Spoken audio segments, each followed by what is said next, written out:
Good morning, everyone. If you want to start to find a seat, we'll get started in just a couple minutes.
Great. All right. Well, thanks, everyone. Finding a seat so quickly. Good morning, everyone, and welcome to the Michigan Occupational Outlook Conference. So I'm Scott Powell. I'm the director of the Michigan Bureau of Labor Market Information and Strategic Initiatives. So we are very happy to be welcoming everybody here today. This is our 5th annual Occupational Outlook Conference. This is the 5th time we've done this. But a couple of things that are new this year. So one is we're back in person for the first time since 2019. So it's just really great to see everybody, see all your faces, be here in person, and get a chance to chat. So that's wonderful to see so many of you.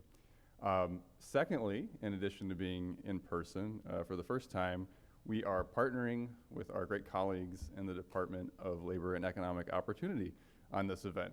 And we're really excited about the content that we're going to share with everybody today. So thank you all for coming. If this is your first time, welcome. We hope to see you at more of these in the future. If this is not your first one and you've been here before, welcome back. Like I said, it is really great to see everybody. So before I launch into just a little bit about what you should expect on the agenda today, I just want to share a little bit about our Bureau and what it is that we do if you're not familiar with us. So I know several of you are familiar with what we do. We do a lot of different things at the Bureau and state government. One of those things, of course, is we produce and provide a lot of data. Some of that data you're very familiar with, right? The unemployment rate for the state that comes out every month, payroll jobs, labor force participation, all kinds of stuff like that, right? That all comes out of our office, but also data on things like wages for various industries and various jobs across the state, across the regions of our state. Projections, where do we expect the labor market to be going, not just in the short term, but in the long term. This is all data that we produce, and you're gonna hear a bit about that throughout the program. But in addition to producing that data, we do a lot more than that. We provide analysis and tools using that data and other data sets. So that takes a lot of different forms. Sometimes it's research reports on things like apprenticeships or women in the workforce. We have a lot of tools that we build in-house that we provide publicly, like dashboards, as well as really important key websites. Like I know several of you are familiar with the Career and Education Pathfinder that we have at the state. Another thing we partner with Leo on. Tools like that. And of course, we produce a lot of products around hot jobs, which I know a lot of you are here to learn about today. And hopefully you're able to grab a Hot 50 on your way in. If you weren't, you can certainly grab one on your way out. So we do a lot of work in that space, and we also do a lot of work with just generally how do we leverage data we have at the state to help make better decisions, right? Maybe that's how can we get better equity into the programs that we have, ranging from that all the way to predictive analytics around reemployment and training, things like that. So we do a lot of work at the Bureau, but there's no greater user of our data and no better partner that we have in what we do than the Department of Labor. So again, really just excited to be partnering with Leo today during our event. So what should you expect from today's agenda? So we're going to get things kicked off with Kevin Doyle. Kevin's going to tell you about our projections. So these projections we do at a statewide level only once every 2 years. So this isn't something we do very frequently. So he's going to tell you about our growth rates we're projecting for the labor market, how many jobs we're expecting, how that distributes across different industries and jobs, things like that. Then we're going to turn it over to Evan Linsky. Evan is going to tell you about hot jobs, right? The new Hot 50, which if I know a lot of you are pretty familiar with that product, that is our most popular thing that we produce by far. And so we've got a new Hot 50 to unveil today, hopefully all have a copy of. And then after you're done hearing from Evan about those high-wage, high-demand jobs we have here in the state, we're going to turn things over to Susan Corbin, Director of the Department of Labor and Economic Opportunity. You get to hear a lot about the great programs Leo has is getting individuals in our state into good-paying jobs. And then we're going to round things out with a panel featuring several of our education and employer partners. So that's what we have today. We also have a lot of food, so feel free to get seconds or thirds if that's the kind of Wednesday you're having. By all means, there's coffee, so feel free to float back and get as much of that as you like. And without further ado, I'll go ahead and turn things over to Kevin to get us kicked off.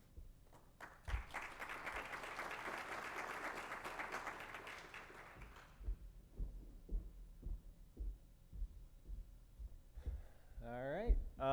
Thank you, Scott. Good morning, everybody. It's good to see you all here. Like you said, it's been a few years since we did one of these in person, so this is pretty exciting. My name is Kevin Doyle. I am the Analytics Manager at the Bureau of Labor Market Information and Strategic Initiatives.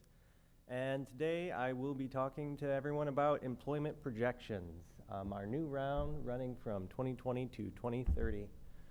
I'm going to begin by talking a little bit about the projections program itself, a brief overview of how we create the data, and then I'll be talking about just the top line growth in employment, followed by some highlights for industries and occupations. So with that, let's get started and just kind of talk about the program in general. We create two main series of projections data, long-term and short-term projections. The short-term projections run through a 2-year period from a second quarter to a second quarter. Our current round runs from Q2 2021 to Q2 2023. And our second type of projections that we release are long-term projections. These are kind of on a every other year cadence between statewide and regional projections. And even years like this one, we release statewide projections. Our new round, like I mentioned there, is for 2020 to 2030. And on odd years, we release regional projections. Currently, the regional projections are on a 2018 to 2028 basis. And next summer, we'll be coming out with a new round that will be on the same 2020 to 2030 basis as our statewide projections. The sources of information that kind of flow into these projections mainly come from our own programs at LMISI. Primarily, it's the QCW program, the Quarterly Census of Employment Wages. That's a census of all UI-covered employment in the state. That's supplemented by employment information from our CES program. That's the monthly survey-based data that you see released every month along with our unemployment rate data. For the occupational side of the projections, we use data from the Occupational Employment and Wage Statistics Program, OEWS. And kind of as supplemental information to feed into the kind of total projection area of it, we've got population projections and labor force projections. And in addition to all of our own data, we use data from the Census Bureau, the USBEA, some data from the BLS. So kind of a lot of different stuff goes into this projections data, but it's mainly our own LMISI data from the QCW and CES programs. Something relatively new that I want to note is that we are using labor force projections in our process now. So prior to 2020, labor force projections weren't available at all for an input in employment projections. And it's important that we're using them now because it's one of the starting points that the National Projections Program from the BLS uses to kind of gauge the aggregate growth rate of the US economy.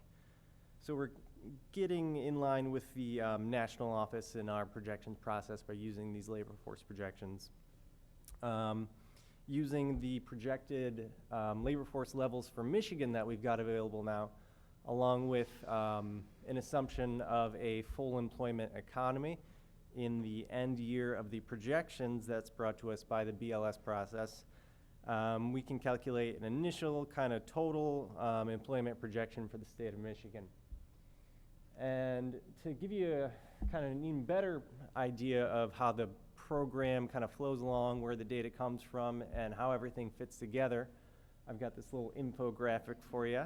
Like I was mentioning just a second ago, the beginning of our process is using our labor force projections along with this assumption from the National Office of a full employment economy. Those come together to form our initial top line projection for total job growth for the state. And then for industry projections, the next step in our projections program, we use the employment series that I was just talking about from the quarterly data and the monthly data, along with inputs from census. And for inputs to our projection models, we use data such as population, inflation. In certain industries, it'll be certain cohorts of population, like say school-aged children, and in different areas, we'll use stuff like oil prices. So there's a lot of like macroeconomic data that goes into these industry projection models. And after we do that part of the process, we take that data and we combine the industry projections with our what's called staffing patterns from the OEWS program. And those essentially say in each of these industries, it kind of lists out the occupations that are found within each of these industries. So for example, these staffing patterns will say within hospitals as an industry, we'll have X number of registered nurses and other occupations such as that. So that's how we take our industry projections and combine them to form occupational projections. And then finally, a note on our process is the effect of COVID-19 on the data. As we all know, COVID-19 caused a substantial shock to employment in 2020, but what's important about that is that 2020 is the base year of our new round of projections. This combined with our assumption of full employment at the end year of the projections kind of assumes a transition from a lowered employment level in 2020 to a healthy economic situation in 2030. So there's a little bit of a baseline of growth that's baked into that projections process because of the circumstances in the 2020 data. All right, so now that I gave you guys kind of a rough idea of how the projections program flows, I'll be talking about the data itself, and starting with the top line Michigan projection. Michigan is expected to gain roughly 375,000 jobs over the 2020 to 2030 period. That's a growth rate of about 8.8% over the 10 years. And as is the case in many states, we're seeing that much of this projected change is driven by the effect of the recovery that COVID-19 is having on the employment data. And also important to note, roughly 500,000 job openings are expected each year from 2020 to 2030. annually throughout the whole period on average. Something that's important to know about kind of the long-term outlook of the data is that one of the largest cohorts of population in Michigan, the baby boomers, are currently in the process of aging out of the workforce, and we're expecting to see relatively low population growth among younger cohorts. And together, these lead to a projected labor force growth of only about 1% from 2020 to 2030. So what that means is that further employment growth might be a little bit difficult to achieve without an increase in the labor force. So that's just kind of demographic factors bringing pressure into employment expansion. So that's a top-line look at the projection data. I want to give just a few highlights here of industry projections next. As I mentioned already, recovery from COVID-19 impacts is one of the main driving forces that we're seeing throughout this round of projections. And we're seeing it again in the top, I might have you can't really see the laser pointer. Oh well. We're kind of seeing that in the top sectors here by percent growth. The top sector by percent growth, it's a little bit hard to read from the back there, so I'll give you the first few. Arts, entertainment, and recreation is projected to grow by 48.5% from 2020 to 30, followed by accommodation and food services, that's 28.1% growth, and transportation and warehousing at 17.5% growth. And throughout these projections, you'll see technology and Michigan's aging population are also pretty big contributing factors to things like long-term trends we might be seeing in the mix of industries in Michigan. We see that in transportation and warehousing in the form of a kind of continuing and perhaps accelerating move from brick and mortar retail to more e-commerce centered retail. We see those factors in healthcare and social assistance as well. And that is also up top there, expected growth of 13%. So highlighting industries, I want to begin by highlighting the healthcare and social assistance sector. This sector is expected to gain nearly 79,000 jobs throughout this 10-year period. Leading this in terms of job gains is going to be outpatient services, ambulatory healthcare services in our parlance. These are expected to contribute about 40% of the new jobs that we're projecting in this sector through 2030. And the fastest pace of growth that we're expecting to see in this sector is social assistance. That's a little bit of a broader industry, but what it contains is services for the elderly and persons with disability, as well as child care services, community food and housing, and some emergency and relief services. The next sector I want to highlight here is education. We're expecting in this sector job growth to continue to be led by colleges, universities, and professional schools. We're projecting a gain of 10,500 jobs throughout the 10-year period in that industry. And something that I want to make sure to note, because it's the largest by employment, is elementary and secondary schools. They're expected to grow only slightly, a little less than 1%, but there are some kind of demographic factors at play there. So we're projecting a cohort of school-age children where the size of this group is going to fall slightly in the early 2020s, and then kind of throughout the 2020s start to just increase slightly. So by 2030, we're not expecting much of an increase in this younger school-age group, but after that point through about 2040, we're expecting to see an increase. So even though The projection here for 2030 is kind of flat. We might expect to see a larger gain in future rounds of projections for this industry. Next up, I wanted to highlight the construction industry.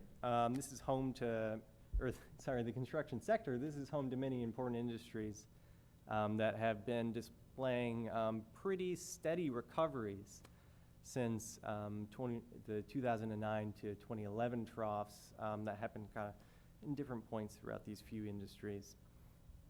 They did experience some employment setbacks in 2020, but they were relatively mild compared to some that we saw in like accommodation and food services. In this sector, 3 in 4 new jobs will be in specialty trades contractors, in industry where we see many skilled trades occupations employed. And finally, for my industry highlights, I wanted to take a quick look at manufacturing. This sector is expected to continue a recovery from COVID-19 related drops in employment throughout the projection period. And the fastest growing industry within this sector is expected to be miscellaneous manufacturing. Now that's kind of a weird title, miscellaneous. It seems like a catch-all, but there are some important drivers in that industry to keep in mind of. First of which is medical equipment and supplies manufacturing. That's one of the largest industries within miscellaneous manufacturing. Within miscellaneous, there's also a lot of smaller manufacturing areas such as jewelry, toys, signs, music instruments. So it does have a lot of very different things, but one of the important drivers to keep track of in that industry is medical equipment and supplies manufacturing. So next up, I want to give just a quick highlight of some occupations that we're expecting to see grow throughout the projection period. Leading the occupational groups by percent growth, we're expecting to see food preparation and serving related occupations grow by 23.9% throughout the 10-year period. That's followed by personal care and service occupations, which is a smaller group, but it's still expected to add 20.7% new jobs to its employment roles. And then third up among the top occupational groups is healthcare support occupations, which is expected to grow by 17.5% throughout this period, with most of this growth coming from a single occupation, that's home health aides. And they're expected to add about 18,000 of the 31,000 new jobs in this occupational group.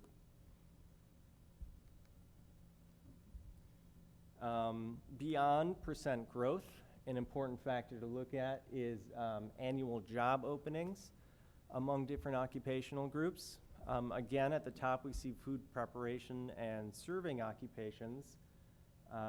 It's a very large group by employment, so it's not surprising to see them at the top here.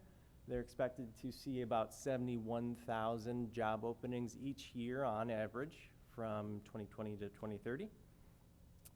About half of these job openings come from employees that are transferring from one occupational group to another occupational group.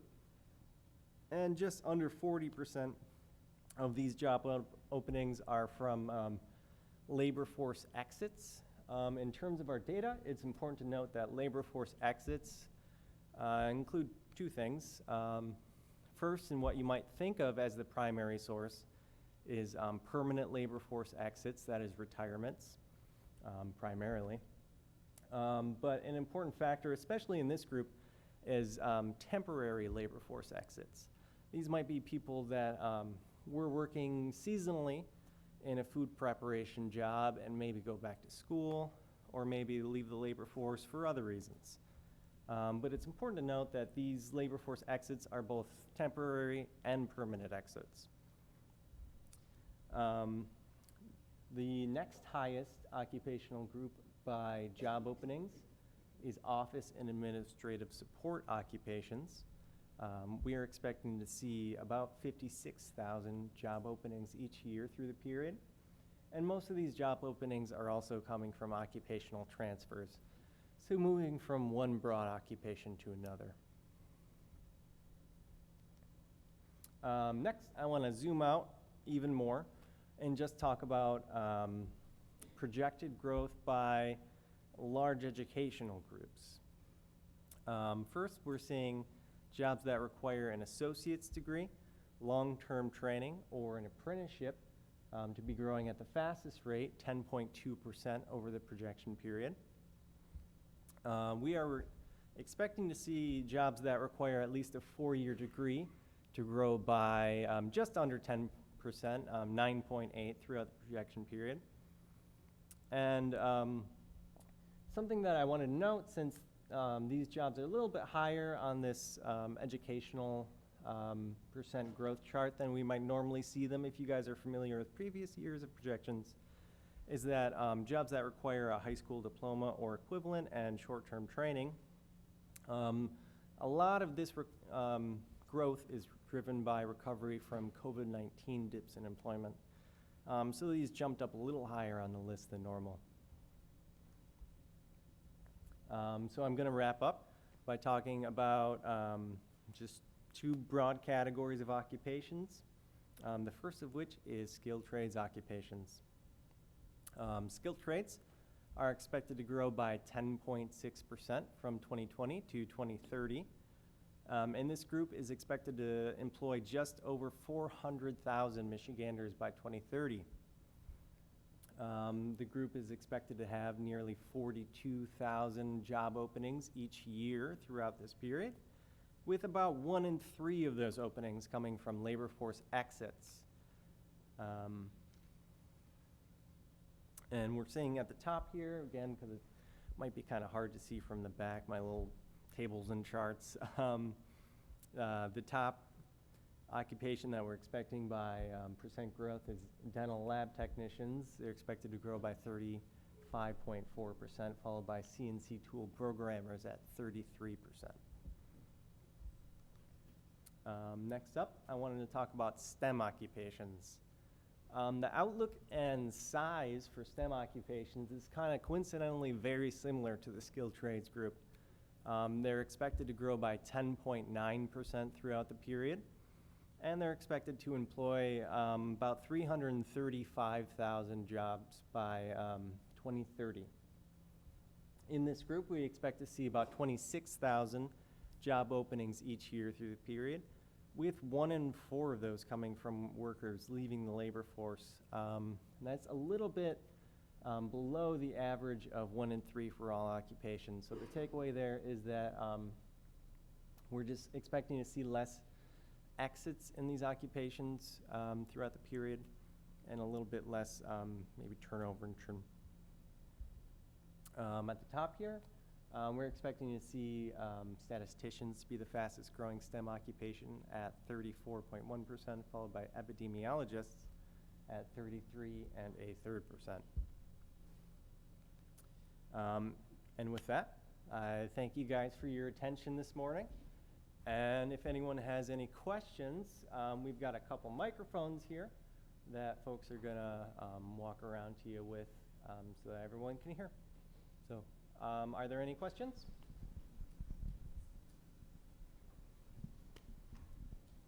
I was just curious on the miscellaneous manufacturing, if you accounted for people who might have sort of a side hustle doing like 3D printing and that kind of stuff, using their own materials. You know, that's a good question. I'm not exactly sure where 3D printing lies on the industry coding system. I would have to look into that more. But self-employment is accounted for in the projections program. We've got another question here. We'll bring the mic around for you. Thank you. Do you all include in your projections anything any change in consumer demand, especially on the strong projections for recreation, art, and leisure with changes in interest rates and inflation, if that's going to shift consumer behavior and possibly stymie that growth? Specifically, changes in demand are accounted for in inputs that we get from the Bureau of Labor Statistics for our occupational side of the projections. Those are accounted for in what's called our change rates. Those try to account for changes in mix of both technology and demand for different occupations within an industry, and how that's expected to kind of transform occupational employment within each industry throughout the projections period.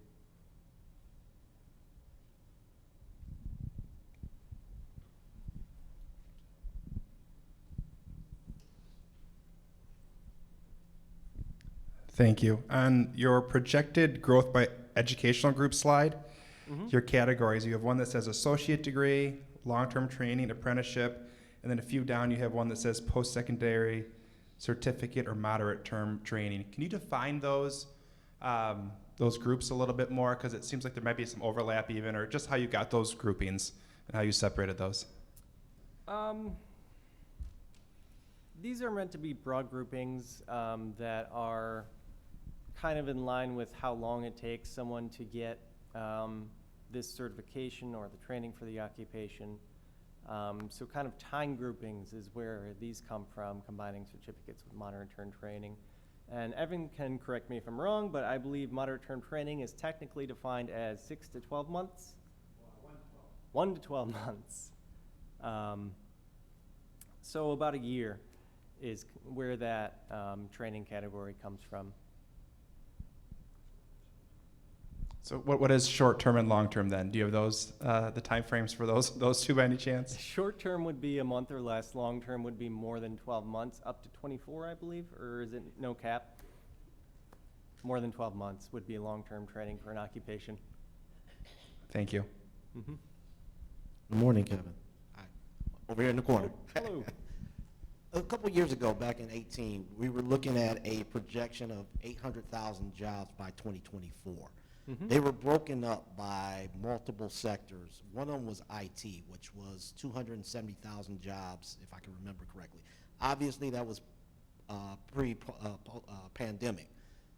I saw where you talked about STEM a bit, and you had cybersecurity in there, but is there any breakout on IT overall and what that growth looks like over the next 10 years? I would have to refer back to the data to see IT-specific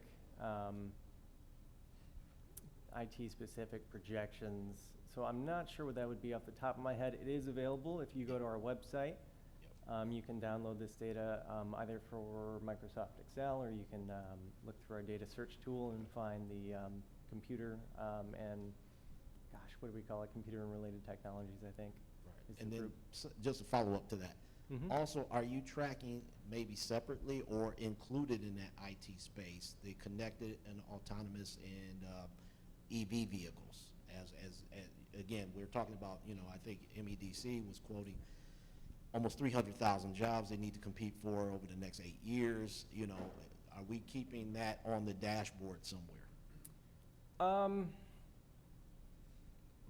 It's something that's kept in mind with total manufacturing for transportation, but it's not something that we break out and specifically project for. Thanks. Mm-hmm. Thank you.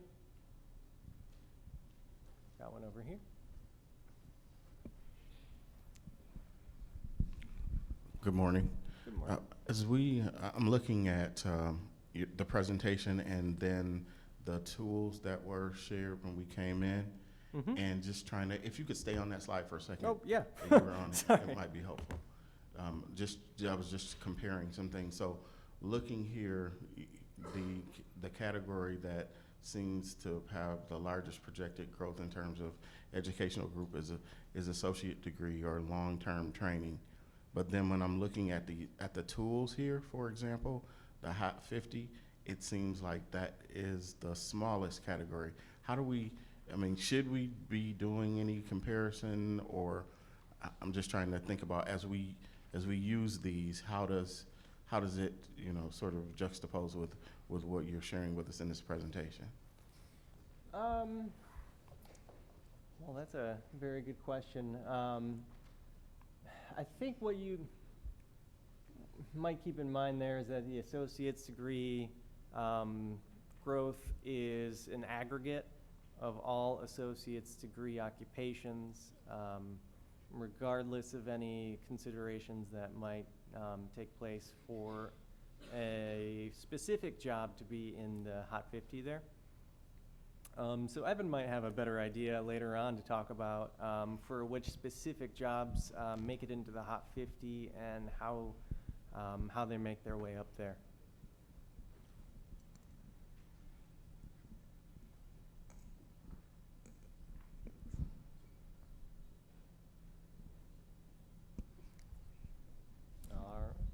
More? Quick question. I was going to ask about the gig economy, and if any of that is showing up in your projections as it relates to food service, transportation with Uber, Lyft, those kinds of things. Just wanted to know if that's in the projections. In terms of the industry projections, that would be found under the self-employment. There's a line that says self-employment, unpaid family workers. When we move into occupational projections, that self-employment number is reflected within the occupations themselves. So for the occupation, I believe the standard name would be like taxi drivers. That self-employment figure would be accounted for in that specific occupational employment level. All right, and I'll turn it back over to Scott here to introduce our next speaker. Thank you, everyone.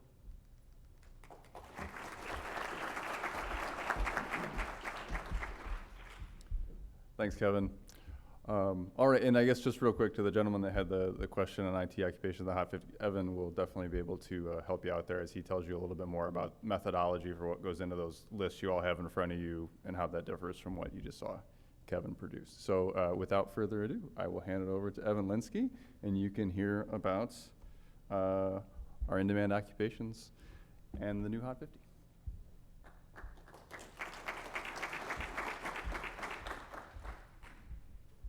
Hi, well, thank you for having me, and thank you to Schoolcraft as well, and it's great to see so many faces after a couple of years off.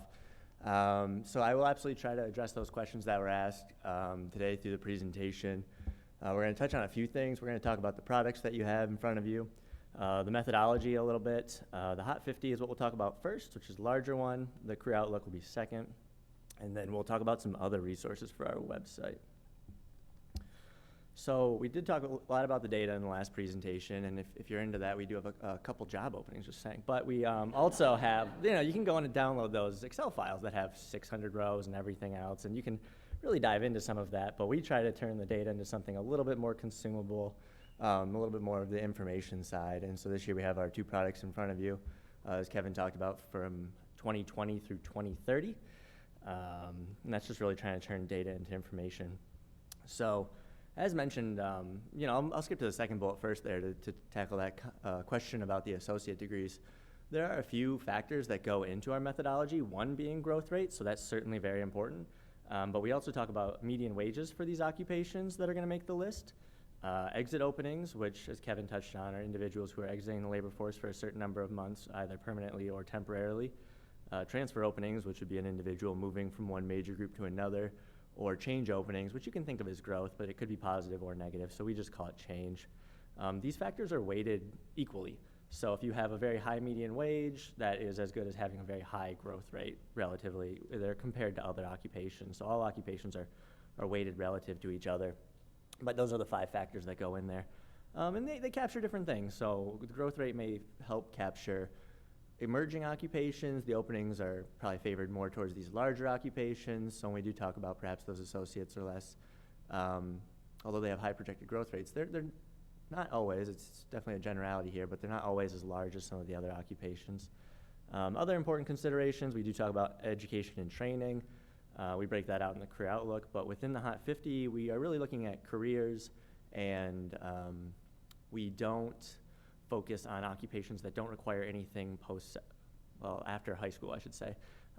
So we assume that there will be enough employees for those occupations. We're not worried about training individuals who only need a high school degree. All occupations within our Hot 50 require at least some short-term training or otherwise beyond high school. We also have a wage floor, and I'll get into that more later. But we do want to focus on that. We're trying to get individuals into careers that they can continue on with, perhaps career pathways, rather than just jobs in most of these, and I will get into one of those exceptions. And then we have a base employment level of 1,000 at the state, and it varies for our regional projections and products, but for the state we have 1,000 base employments. And that's, again, just to make sure that individuals are not looking at occupations, or we're not overly promoting occupations that are perhaps concentrated in certain areas of the state or very small and maybe difficult to get into. So trying to get beyond the methodology here, we will talk about Michigan's Hot 50, which is, as Scott mentioned, one of our more popular products. Just a short portion of it here. I want to highlight a few things. Accountants rather is not the #1 occupation in Michigan. It's just alphabetical. But you know, sometimes people do read it that way. Projected annual openings, as Kevin did touch on, these are annual openings, or average annual openings. So one year it may be higher, one year it may be projected to be a little bit lower, but it averages out to this. Moving forward to the next column, the hourly wage range. That's the 25th and 75th percentile. We've in prior products had just the median wage, but we feel that this is a little bit more useful. So folks can kind of get an idea of what an early career wage may be compared to a later career wage.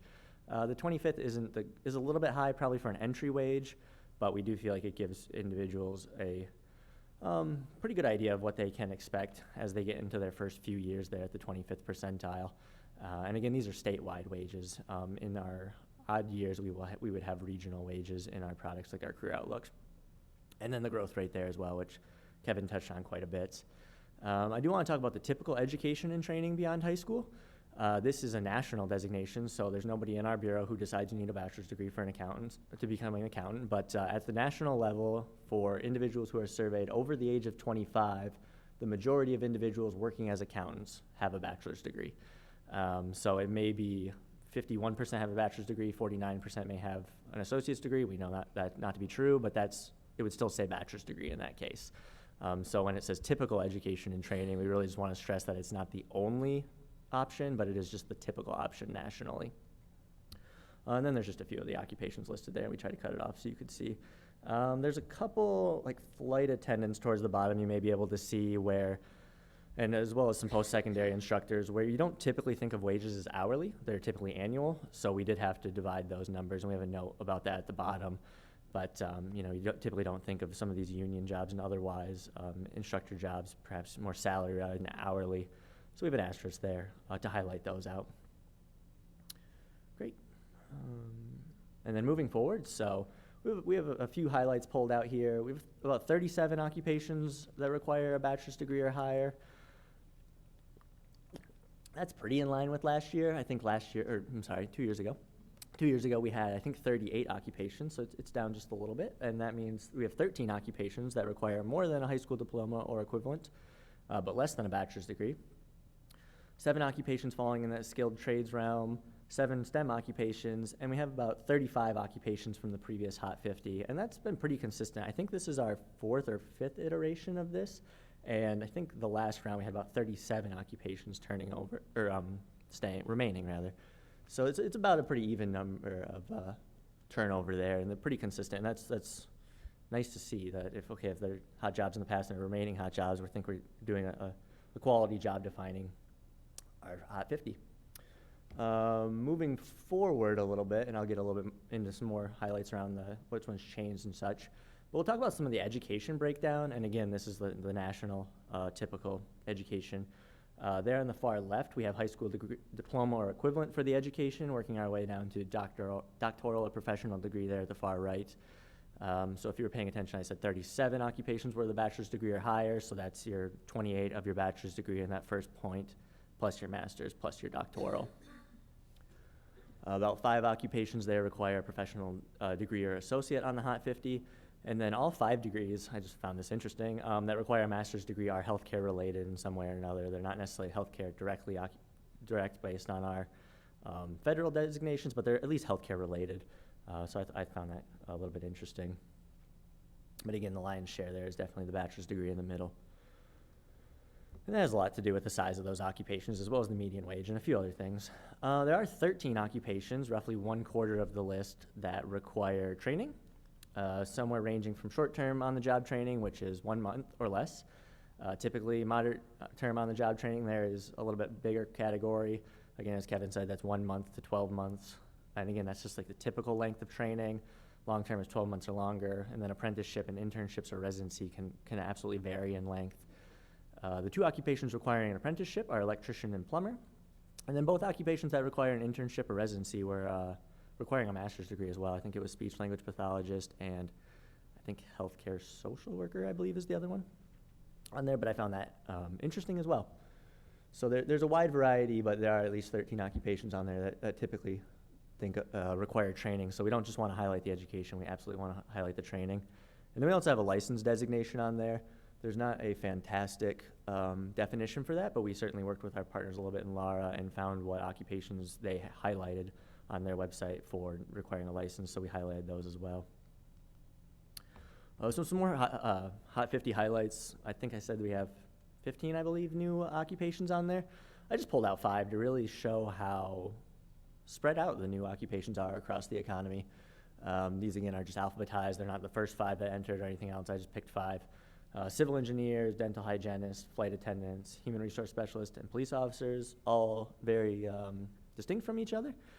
And then we also really like to talk about the next 50 or so. We certainly don't want anybody leaving here and thinking, okay, my occupation's not on this list, it's not a good occupation. We don't want anybody to think occupation 51 is a bad job, because it's not. It's still great. I don't remember which one it is off the top of my head. But we'd certainly like to highlight some of those next 50, and we capture a lot of the old Hot 50 lists that have maybe since fallen off. They actually are still very close to making the list, such as CNC tool programmers, elementary school teachers, as Kevin was talking about a little bit, HVAC mechanics, so we have a couple more of our skilled trades, information security analyst, and then we had some IT questions, and respiratory therapist. That's just one you have to highlight given the past 2 years. But it is interesting to look at those further occupations. We just eventually ran out of space on the page, so we couldn't keep going with our Hot 60, Hot 100, Hot 400. We had to, cut it off at some point.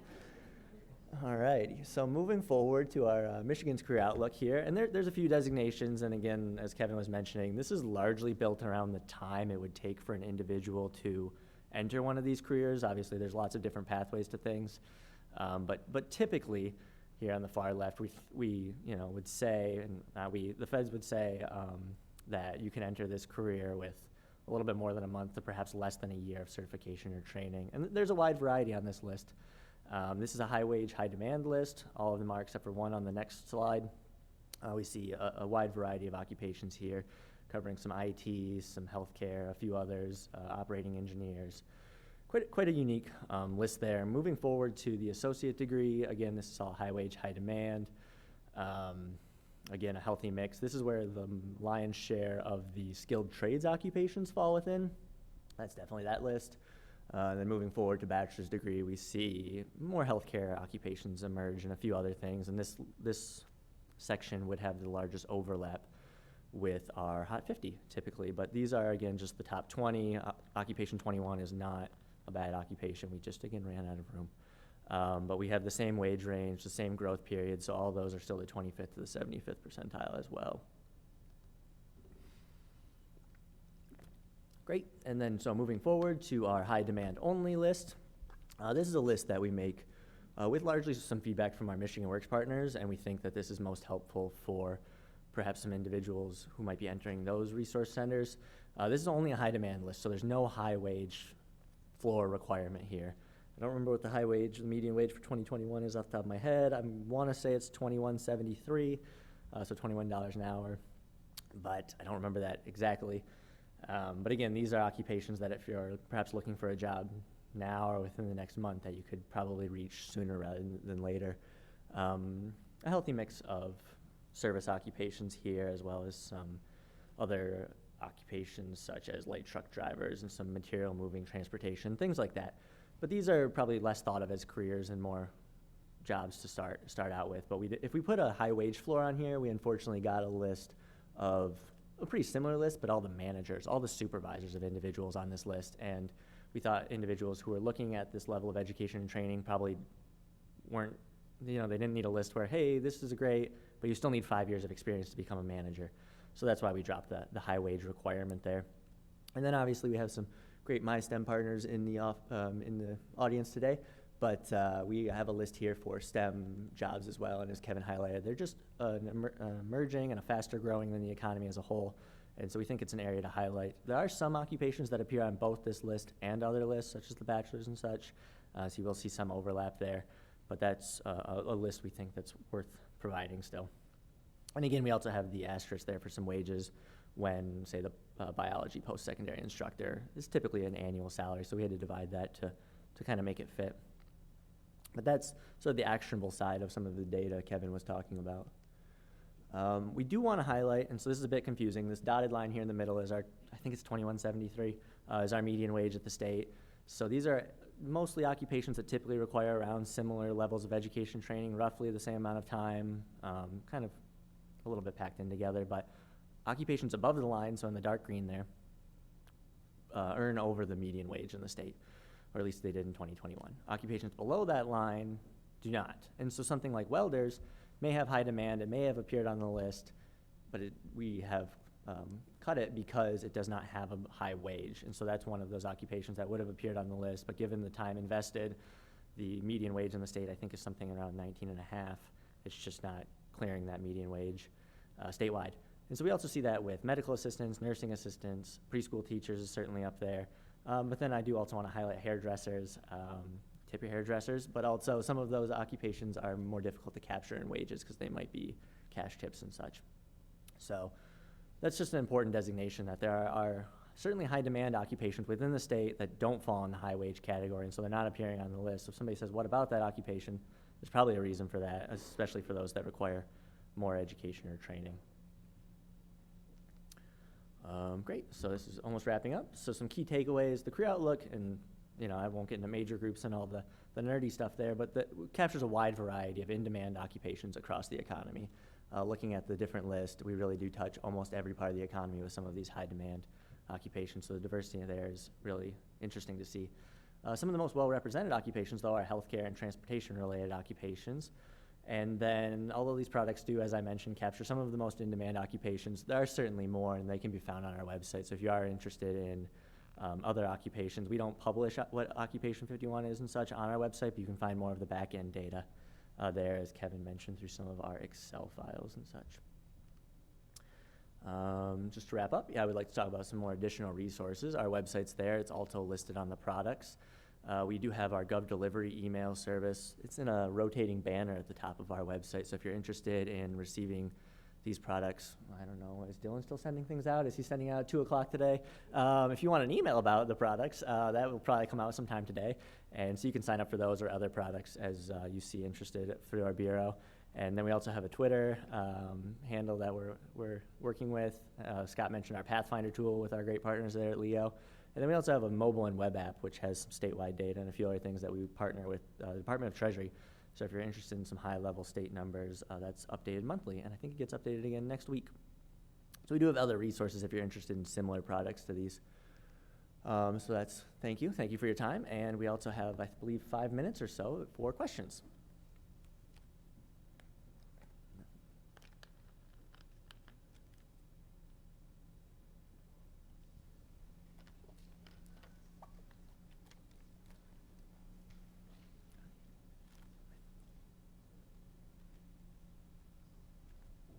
Alrighty, well, thank you so much for your time, and I believe Scott's going to come back up.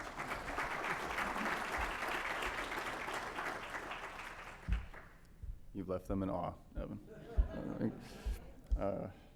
Okay, well, thank you, Evan. All right, great. So we are going to switch gears now. We'll get a little less nerdy and definitely more interesting now as we switch to Director Susan Corbin from the Department of Labor and Economic Opportunity.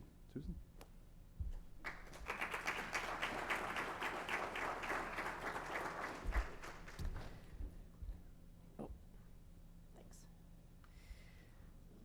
Well, good morning to everybody. Thank you very much for the opportunity to be here. I do want to thank President Cerny and everybody from Schoolcraft that made this event possible. This is just like a really fantastic place to be today.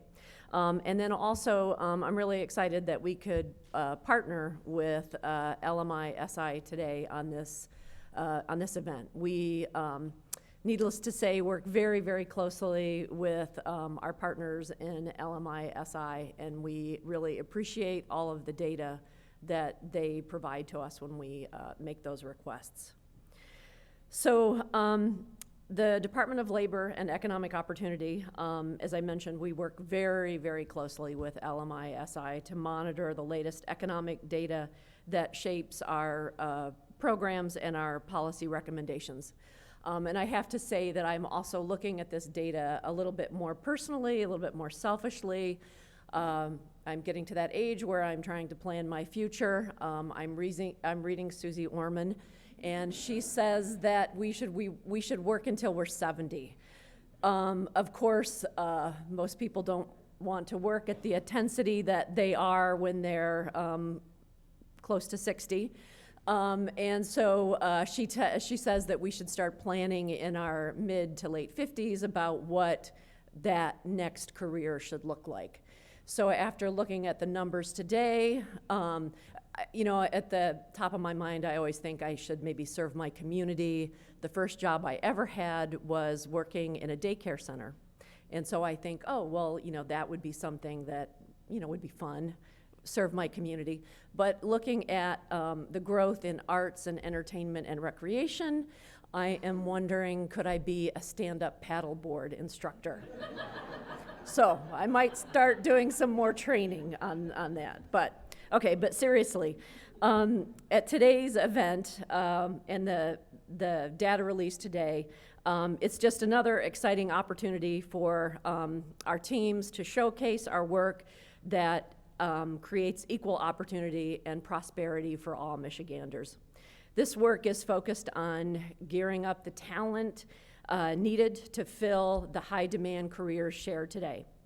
To further help us align our efforts with the hot career paths, we're excited to see continued strong bipartisan budget investments that support our efforts to close the skills gap, increase access to education, and make Michigan more competitive for economic growth. At LEO, we will continue working with all of our partners to build innovative strategies that support employees and employers. So, to do so, we have created a strategic plan that aligns with the latest economic data and with the governor's vision for a stronger, more resilient, and more equitable state of Michigan. This plan, we believe, will result in better jobs, better skills, more people re-entering the labor force, more people staying in Michigan, and more people moving to Michigan. It will result in a better economy, one that expands economic opportunity and prosperity for all by driving educational attainment and increasing workforce participation. To get us there, we're focusing our efforts on the work that will best serve those who need it most. This includes coordinating efforts to educate Michiganders and grow the middle class and removing barriers to employment, creating better jobs and supporting small businesses, closing equity gaps, protecting and enhancing the health, safety, and economic security of workers, and building stronger communities. And our strategic plan plays in a pivotal role in accomplishing these strong yet attainable goals. First and foremost, we're focused on efforts that create pathways to higher education for Michiganders, and there's good data to back up why this is so important. Jobless rates tend to be much higher for individuals without a high school diploma or those without additional education beyond a GED. Labor force participation rates are also lower for these groups. Median annual wages increase with higher educational attainment. Outcomes for recent graduates show significant increases in wages with post-secondary education. Post-secondary education is correlated with lower poverty rates in Michigan. Completing high school or the equivalent has a poverty rate nearly 13 percentage points higher than those non-completing. With these numbers in mind, I'd like to share with you some of our work and the key programs that are already having an impact on Michigan's people and our economy. With the focus on these 4 metric areas, we're working hard to prepare Michiganders for success through programs that remove barriers and equip them with the skills needed to pursue the careers of the future while supporting businesses with the talents needed for in-demand jobs. Through our Office of 60 by 30, we're providing Michiganders with a tuition-free pathway to higher-paying jobs through programs such as Futures for Frontliners. In 2020, Governor Whitmer launched this new first-in-the-nation scholarship program, funded with federal CARES Act dollars through the Governor's Education Emergency Relief Fund. This program was offered as a thank you to those people who were on the front line, risking their lives when we knew so little about COVID-19. Following the success of Futures for Frontliners, we joined the governor to launch the Michigan Reconnect program, expanding tuition-free access to adults in Michigan 25 and older. Last week, Governor Whitmer announced we have over 100,000 Michiganders who have been accepted into the Michigan Reconnect program. This is a major milestone. We also have 500 students who have earned their credential. We have over 22,000 people already enrolled in their local community colleges.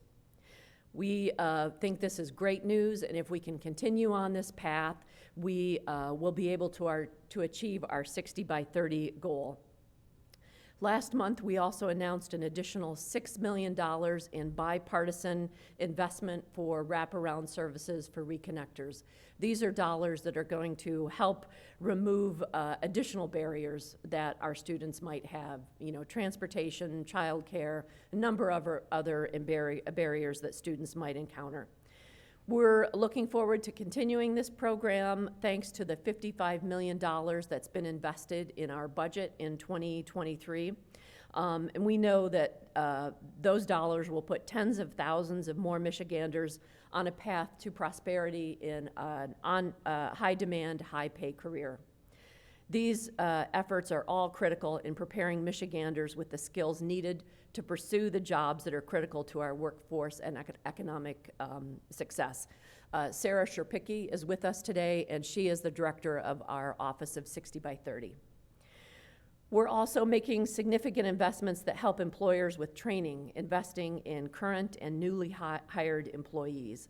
The Going Pro Talent Fund has supported 150,000 workers at more than 5,000 small businesses across Michigan. The Going Pro Talent Fund helps to ensure that employers have the talent they need to compete and grow, while also ensuring individuals have the skills they need for in-demand jobs. It expands and improves employee skills and develops their opportunities for growth or promotion within the company and for economic advancement. Going Pro addresses skills shortages by reskilling and upskilling Michigan workers based on employers' needs. It supports an increase in credentials, certificates, and degrees through employer-responsive training that enhances talent attraction, productivity, and retention. Due to the program's popularity and strong support, Governor Whitmer and the legislature have appropriated $55 million for Going Pro in fiscal year 23. The next application period is expected to open in November 2022. Stay tuned to michigan.gov/talent fund for more information and details on applying. We are continuing our work in developing Michigan's future workforce through the expansion of state apprenticeships. Over $35.8 million in state apprenticeship expansion grants since 2019 have been made available in the state of Michigan. Over 27 million has come through the U.S. Department of Labor federal funds, and over 8 million has been appropriated through the state of Michigan. Currently in Michigan, we have over 16,500 registered apprentices active in the state. And new apprenticeship expansion funding will result in over 9,600 registered apprentices in Michigan through 2025.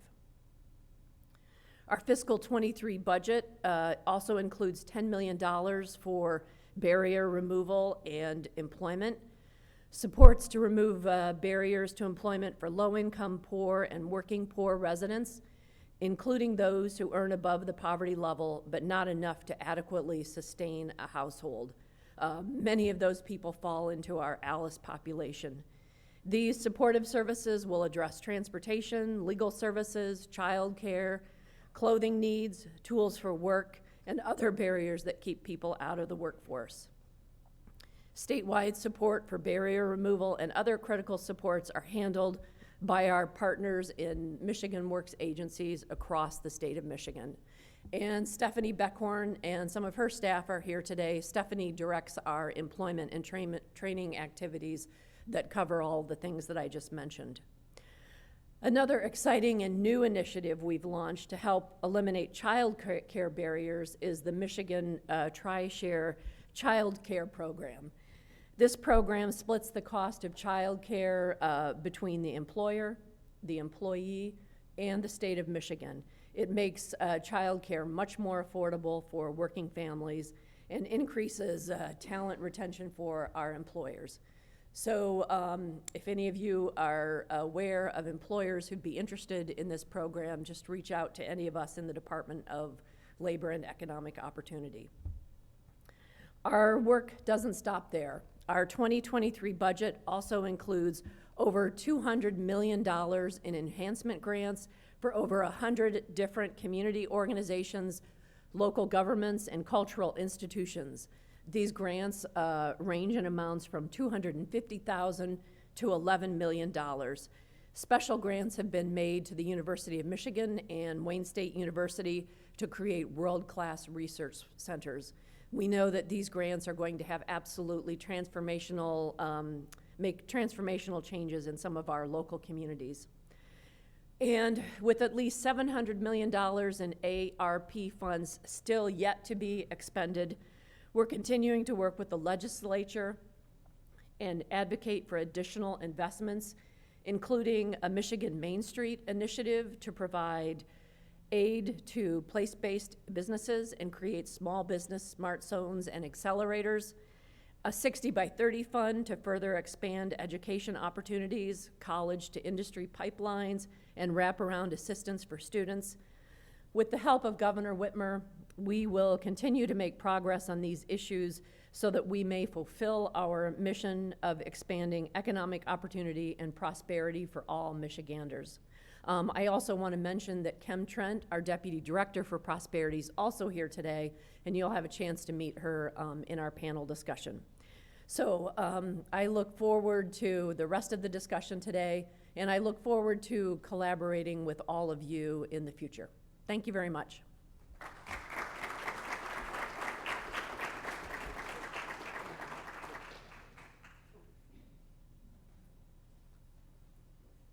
I guess we have a few minutes for questions. Does anybody have any questions of the Department of Labor and Economic Opportunity?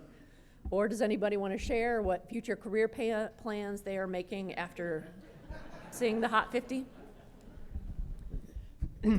Hello there. I would like you to please reiterate the achievements so far with the future frontliners.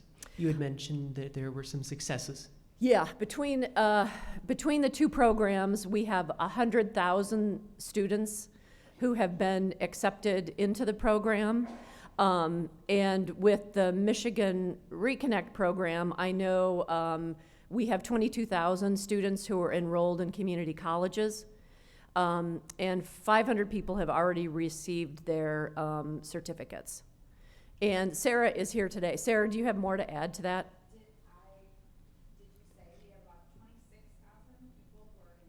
26,000, okay.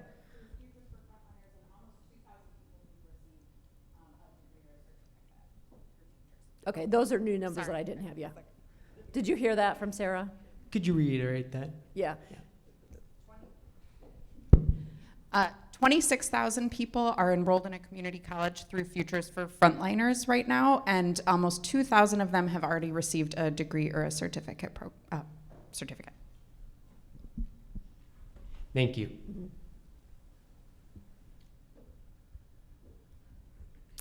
Any other questions? Okay, turn it back to Scott.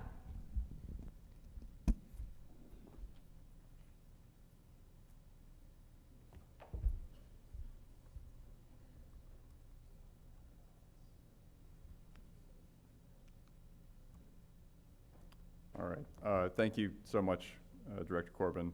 Obviously, a lot of fantastic work going on at Leo. So now we will transition to the next part of the agenda, and you're going to hear from several of our education and employer partners. So to take over and lead that discussion, I'm going to introduce Kim Trent, Deputy Director for Prosperity at the Department of Labor and Economic Opportunity. I'll turn it over to Kim.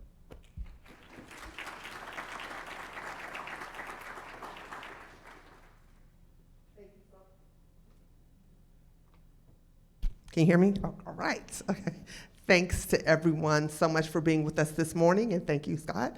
I'm going to ask our speakers to come to the stage. I know that President Cerny is here. If you can join us up front. Jan Harrington Davis is in the house. Gina Baker Calloway and Michelle Carissimi.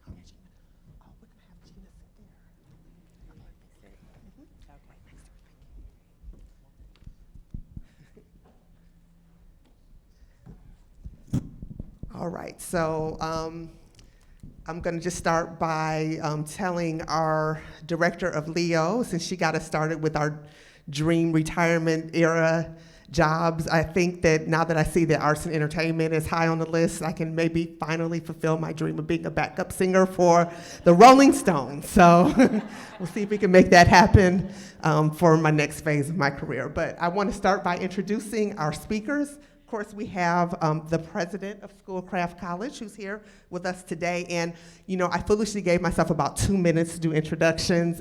And I want to apologize in advance to all of our speakers because they all have incredible resumes, as you can probably imagine. And I'm going to just give a very brief introduction just to make sure that we are able to just dive into the conversation. And so President Glenn Cerny is the president, obviously, of Schoolcraft College, and he has served in leadership and teaching roles at community colleges in higher education for more than 30 years. And he's focused on serving community colleges and supporting the missions of these essential institutions, and has built great partnerships with the business community throughout his time in higher education.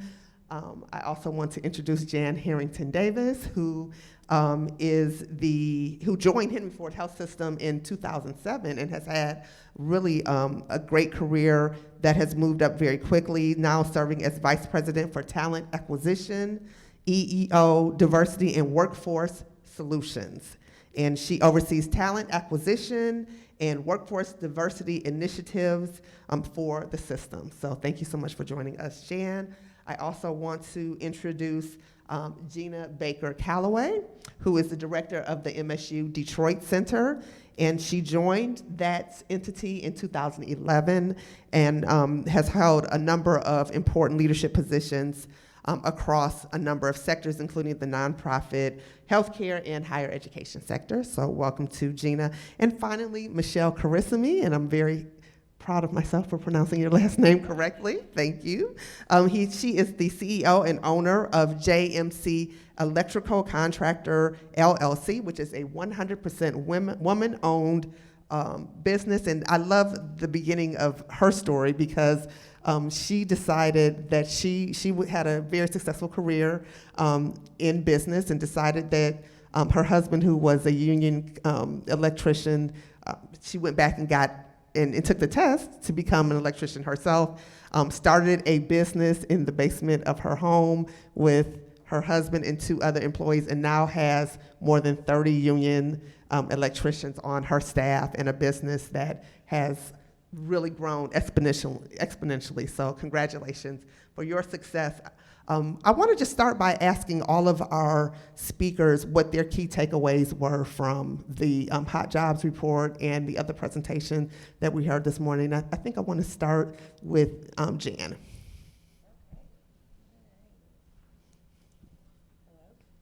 Oh, is it not working? I think. There you Okay, go. here I am.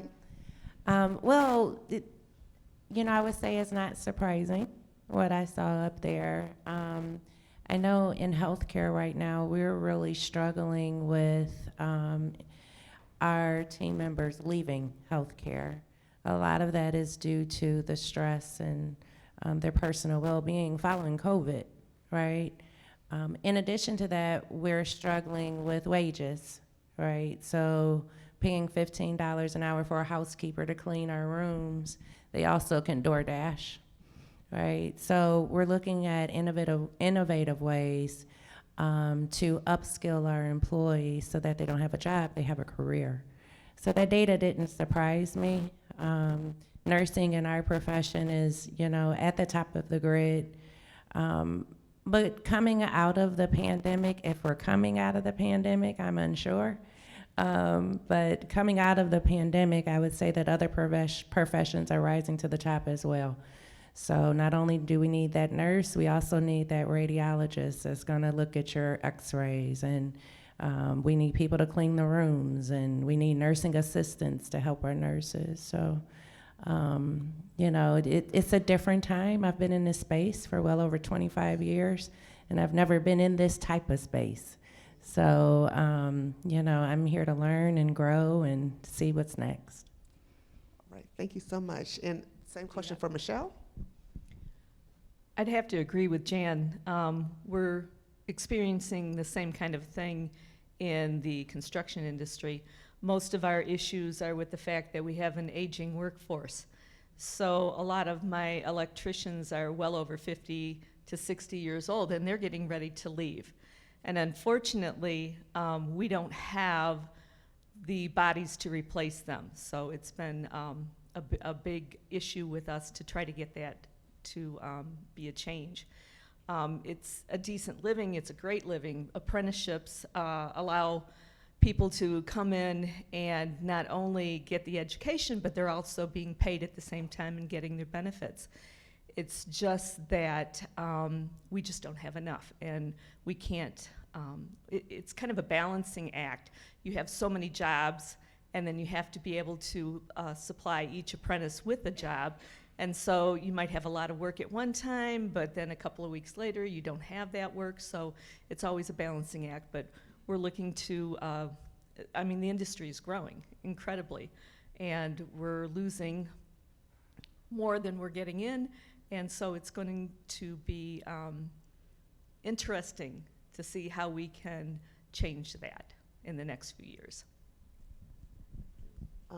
Glenn, the same question? I was really excited about seeing the arts and entertainment, because if you know what we have here at Schoolcraft College, we have a culinary program over there for all your aspiring chefs and a brewery and distillation program as well. So I just want to make sure you all know that before you leave. You want to maybe partake in some of that. The manufacturing and the healthcare sectors have been the core piece at the college for the last 4 or 5 years. We've heard this story from our HR partners last 4 or 5 years. And so we've been working extensively with each of them to make sure we can address that. So we have a manufacturing facility that we did over in Livonia. It's an industrial warehouse. We put in $12 million, and that's new. Our healthcare science building is also brand new with all the specialties that we need that you put on the list. And we also have an ambulatory care facility, if you've noticed, on our campus. The Trinity Health System is on our campus, and we'll talk a little bit about that later. So, yeah, I have to say that higher ed is not seeing a slowing in demand for a bachelor's degree. In terms of Michigan State University, we've seen a record number of applicants for our freshman year, and so this is probably one of our largest freshman classes entering in 2022 that we've seen. So it's interesting to see the numbers in terms of entertainment, in terms of logistics and transportation, and some of the other areas that we're seeing high demand, and such a low entry level for education and instructors teaching, because we still have very high demand for those careers, especially in urban environments. And so interesting to see the numbers. Yes, speaking to that, because we know that there was a bit of a dip in enrollment during COVID, but I'm happy to hear that you're bouncing back with those numbers. I'm definitely a big fan of four-year degrees as a former university board member, so as Gina well knows. But we also know that there is this narrative that's emerged that has kind of downplayed the importance of higher education and post-secondary training and education.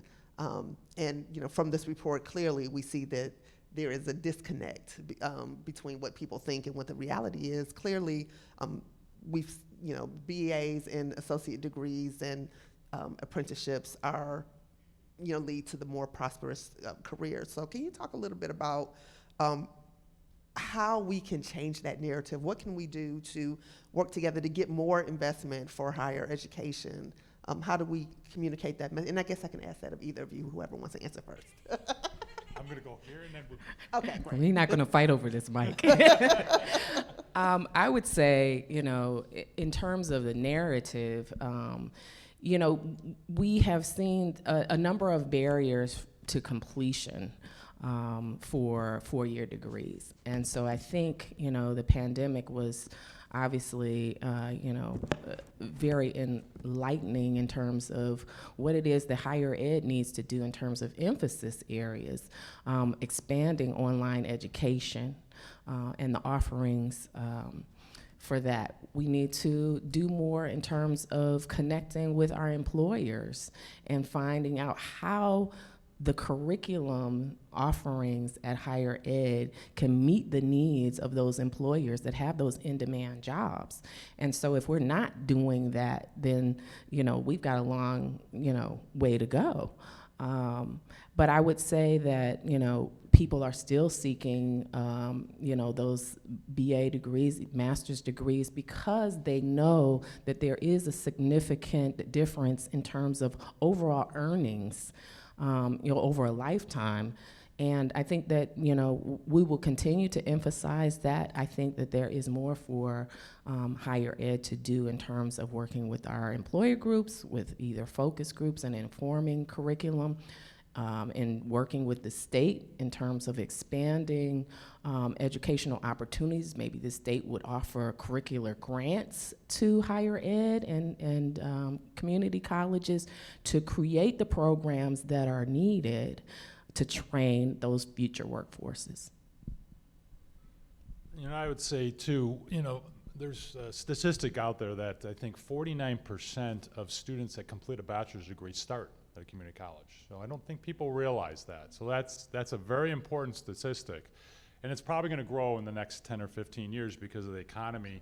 But I think the biggest thing in terms of investment, we hear it from our workforce, is that if you're not entitled in terms of working with your employers directly on a day-to-day basis, we could not deliver the education pieces. Because first we ask them for curriculum, obviously, but the problem is that 70% of our students are full-time employed. They're out in the workforce, so it's very difficult for them to take classes. So we have to partner with our workforce to figure out how do we get those individuals that are going to be retiring in the next 5 years. I got Chuck Dardis from Alpha USA. He's got 15 people that are going to be leaving his tool and die operation in the next 5 years. So we have to go down his org chart to say, how are we going to replace these individuals one by one? And that's what we're doing, one by one. Same with our healthcare systems. Radiologists, they don't have enough radiologists, right, at Henry Ford Health? It's all across the entire systems, Beaumont, Trinity, Ascension. So we're trying to work on programs, funding is important too. And I will be very clear, Brandy's here, and I love Brandy Johnson from our Community College Association. We have been underfunded at the community college level for the past 20 years, and it's just it's a fact of just a fact. We need to figure out how to get some more funding because these programs are very expensive. On-the-job training doesn't happen at the workforce development anymore because companies don't have the ability to do that. So you have to do it here, but we have to work with our workforce, and that's what we're trying to do. Right. I know we were really excited to see the Whitmer administration and the legislature make huge investments in higher education for the 4 years this year.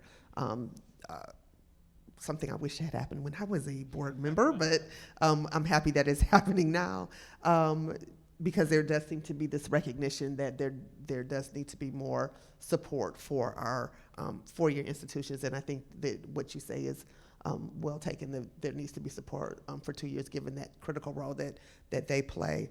The next question I have is for Jan, and that is about, and you talked about the fact that you're struggling to fill a number of positions there at Henry Ford Health System. Can you talk about how you navigate finding people who have those technical skills, but who also have those soft skills that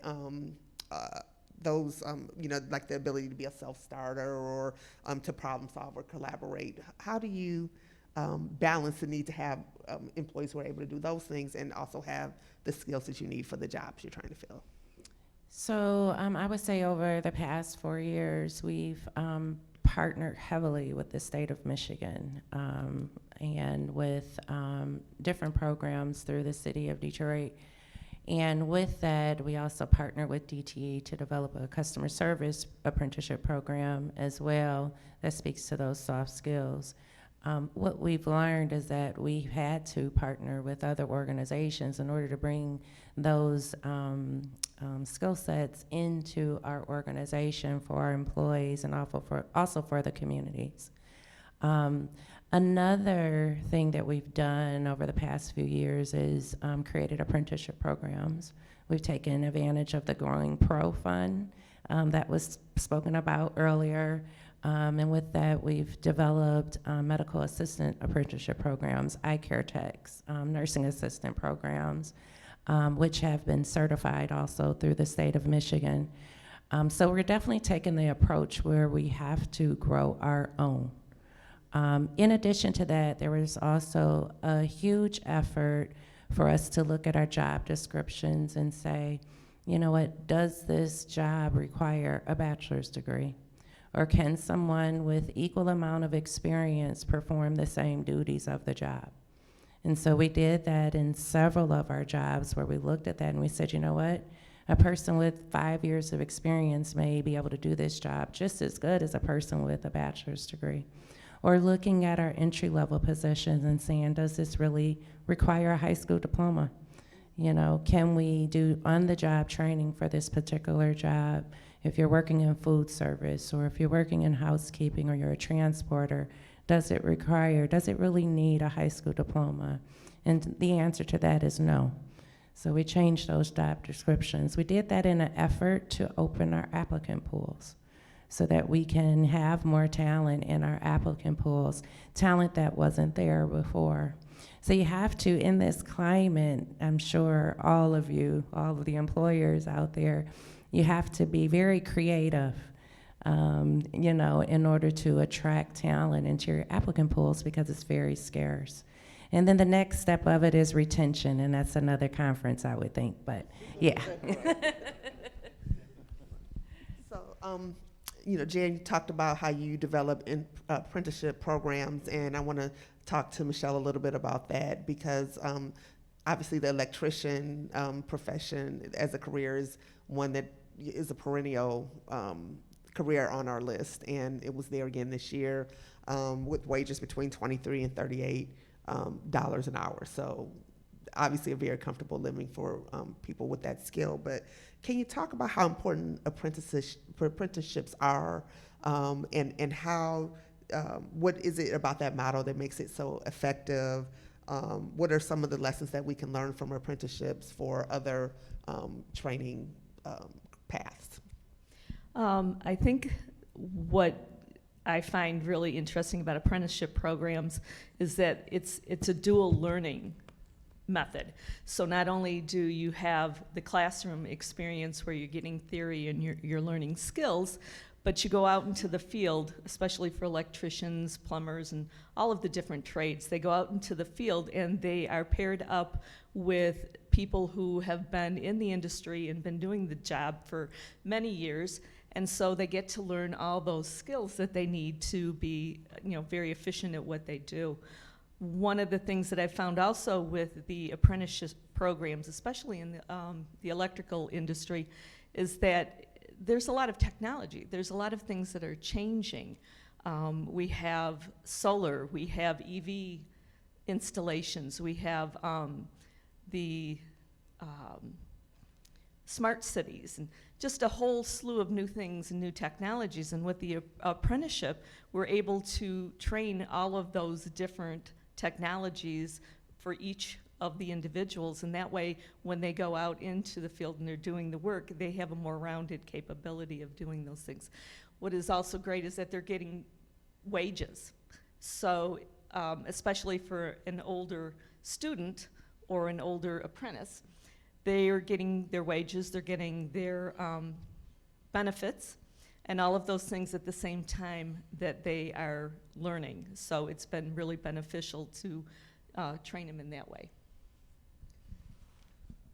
President Cerny, I want to talk to you a little bit about Reconnect. It was a program we're very proud of, and obviously Director Corbin spoke a bit about how it has brought more adult students back to community colleges like yours. Can you talk a little bit about what that experience has been like here at Schoolcraft, and what kind of supports do you see the students who are coming in, these adult students, what kind of supports do they need? We know we have the $6 million in wraparound services that the legislature approved. Yes. What do you, how do you see that being used here at Schoolcraft? Yeah. Well, thank you, Susan Corbin, for those Reconnect grant dollars. I can't tell you how much that meant to the population that's being served, because we've seen an influx of 25 and over, and I think it's now 21. I think, did that get changed? I think, or maybe not yet. Okay, sorry. Please, when you do that. Don't you? But the 25 and over population has grown, and that population needs a lot of different services. They need the ability, because they're working, they're full-time, they have a life, they have a family. So flexible hours, they need weekend classes, they need the ability to try to formulate, thank you. They need the ability to make sure that they can have flexibility. They have childcare issues. They have all kinds of different barriers, just like our regular guy. And actually, they're almost like a normal student. Our average age at the college right now is about 29 to 30 years old. They're usually individuals coming back. So they feel very comfortable here, but they can't stay here a long time. So we know that. We're very conscious of that. We make sure we have early alert systems to make sure that they know all about the learning resource opportunities we have here to support them, because some of them haven't been on the campus for a long time. And so that's intimidating when they come to campus. So we want to make sure all those intimidation pieces are eliminated. And those transformational experiences that we want to do here at Schoolcraft are formulated through those funding sources from Susan and from the governor, and making sure those wraparound services, those critical, because we want them to retain, and they're great students. They are great students. We love them on our campus, so. Thank you. This next question is for Gina.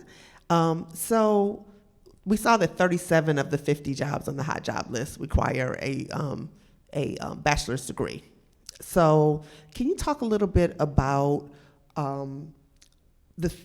I know one of the things that a lot of employers appreciate about a bachelor's degree is that it shows that you have transferable skills sometimes. I know you and I both are not working in the fields for which we have bachelor's degrees, and that's probably the experience for a lot of people in the audience right now, but those degrees are still valuable because people think that you're getting these kind of skills that may not necessarily just be important for the jobs that you're seeking in the beginning of your career. Can you talk a little bit about how those skills that are baked into a bachelor's degree can be kind of baked into an associate's degree or baked into some of these apprenticeships that we're talking about? How do we get there so that those credentials have that kind of credibility that a bachelor's degree has? Well, I think that's an excellent question. I think that when you think about a bachelor's degree, unless you're thinking about something specific to a particular field, say medicine or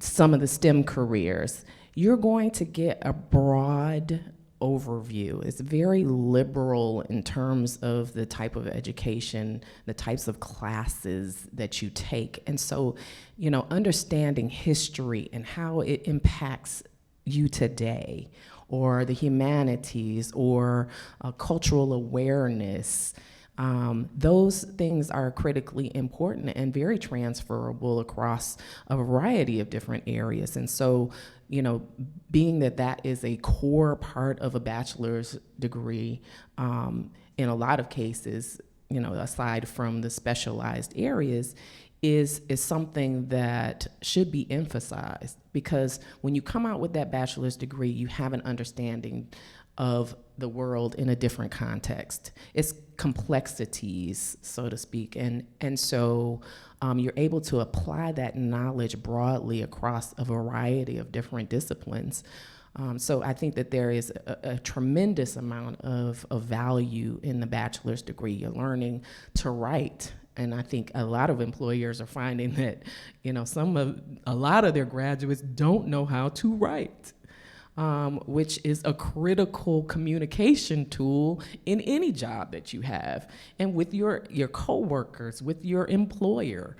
And so emphasizing that those types of skills are the ones that you obtain when you get a bachelor's degree is something. And then I think that some of that is already happening in apprenticeship programs. Like, when our other speaker spoke to the types of EV education and some of the technology changes that are happening in the field, those are also things that are infused into bachelor's degree curriculums, because you're looking at the changes that are happening in the environment that you're going to be out seeking work in the future. And so those things are applicable as well.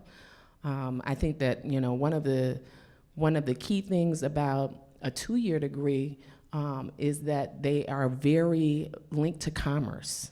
A BA degree may be more so research-oriented, and in those fields that want to teach you those skills that you can apply to seeking research dollars or furthering education beyond a bachelor's degree.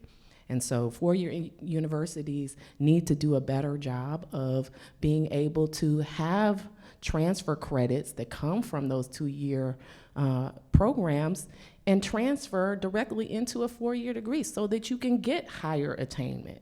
And so, it's something that we need to look at very, very critically in the state. Thank you. I have to say we agree with that last point too.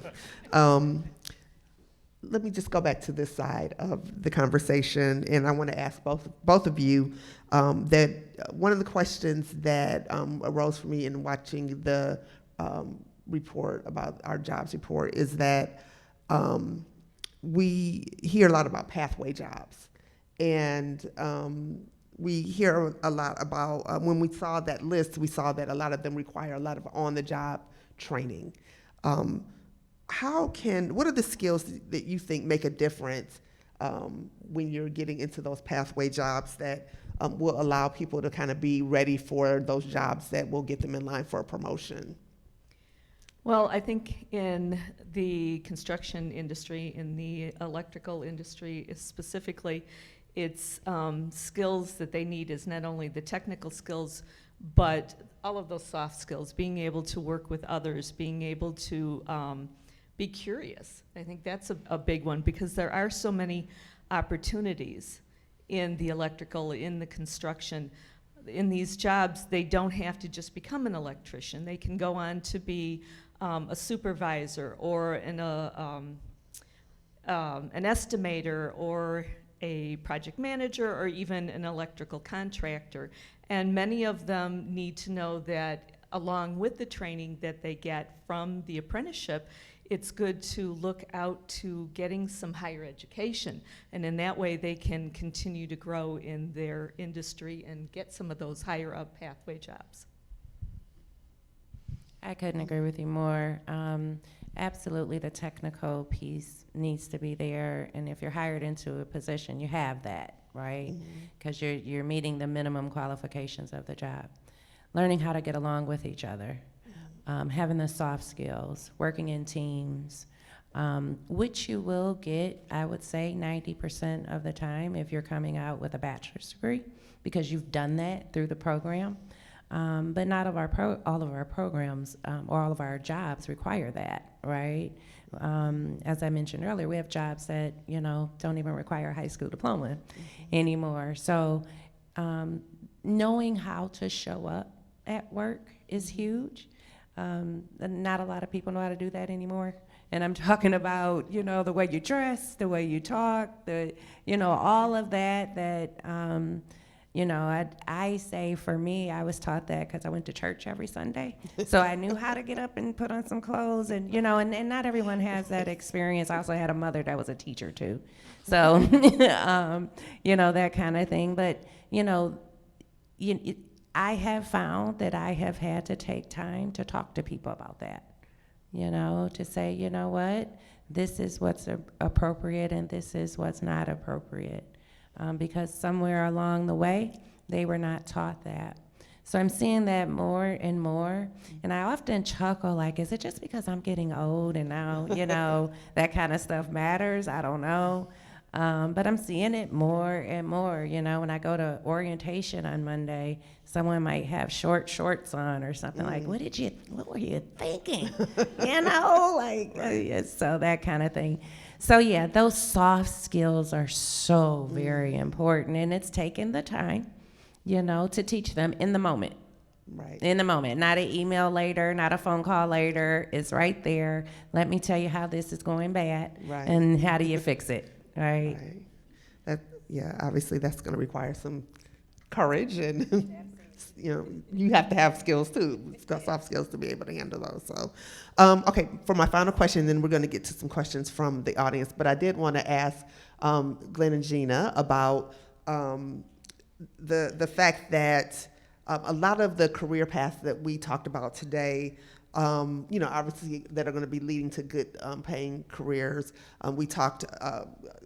Director Corbin spoke about the fact that closing equity gaps is a major goal for Leo, and we talked about our goal of getting to 60 by 30. We can't get there unless people of color are deliberately included in our plans for that. So can you talk a little bit about what we need to do to make sure that people of color don't get left behind? We know that the percentage of people of color, particularly blacks, who finish degrees are always kind of in our state are lagging other white students. What can we do to fix that?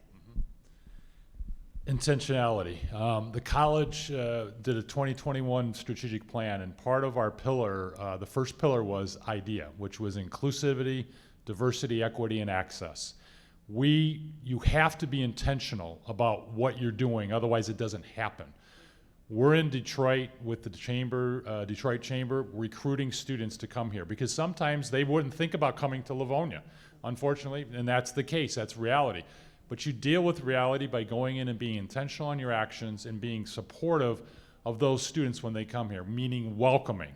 They have to see and they have to be experiencing welcoming attitudes. And so we are at our welcome back in a couple of weeks here. We'll be in this room. We have a session with a keynote speaker talking about that particular point. Everybody on campus, not just faculty, not just staff, everybody on campus needs to be reaching out to our students, especially of color, to make sure they are wanted here and they can see that they can see an opportunity here. And it's important, especially in this area. So that's what we're doing in terms of that response. But the other piece is all the alert systems that we put into place.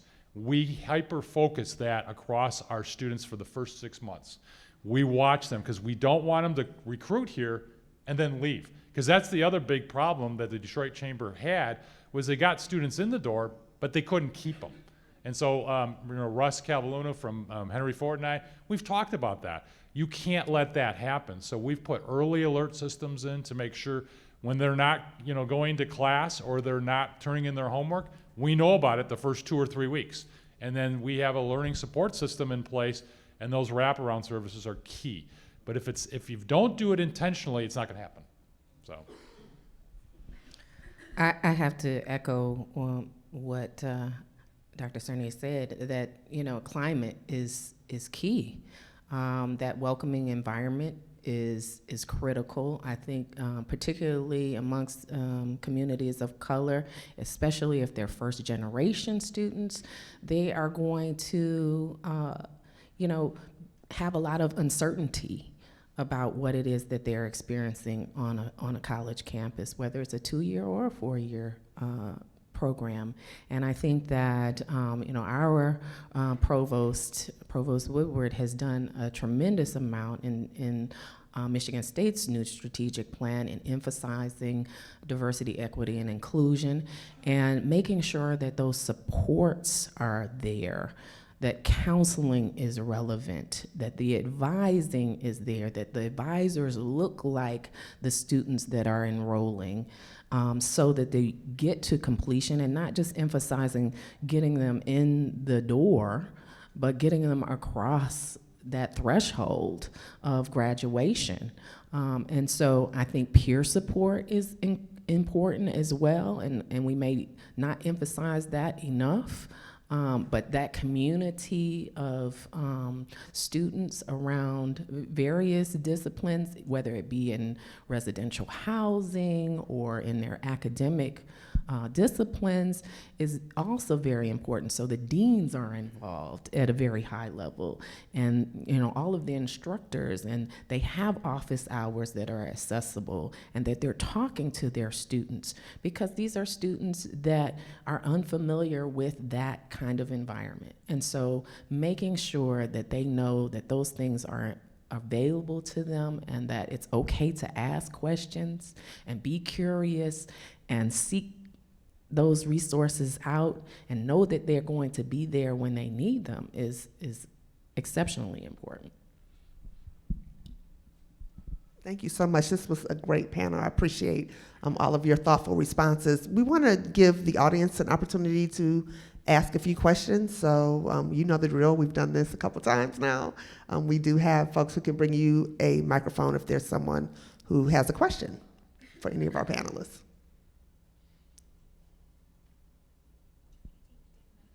Oh, sure. Did you have a question? Oh, no. Did you have a question? Okay. Good morning, and thank all of you for being here today. My name is Valerie Jimerson, and I'm with the Department of Labor and Economic Opportunities Sector Strategies team. Oh, thank you. And you absolutely represent what Sector Strategies is all about, bringing educators and employers together. So my question is, what are some resources or supports from the state of Michigan, in your view, would be helpful? Particularly as it results to attracting a diverse, inclusive workforce. That was the second part. Attracting a diverse and inclusive workforce.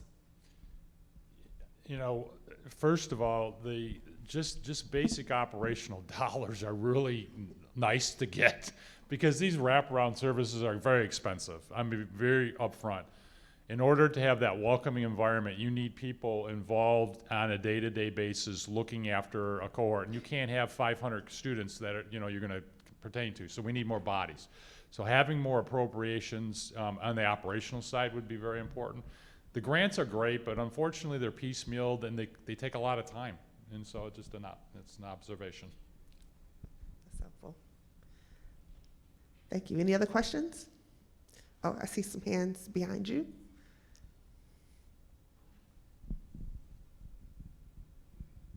Hi, my name's Greg Johnson. I'm the MySTEM Regional Director for Wayne County. Now, we have some programs where we run dual enrollment classes for high school students, focusing on marginalized populations, kind of like in the IT sector, geospatial information systems. We've seen some positive results from paid internships, and we're actually accessing WIOA funding from Department of Labor and through our Michigan Works offices. But it's really small, like we're hitting a small number, and I'm just wondering what role might you see in paid internships for high school students who have technical skills that they can actually offer? I'm just looking at the scalability issue. Is it even possible that we could scale this across the state?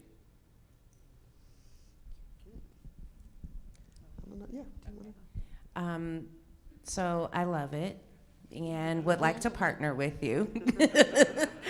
Definitely paid internships are the way to go, especially at the high school level, because then you can create a career path for that person, you know, from high school into schooling into a career, which hopefully would all be at Henry Ford. So I love it.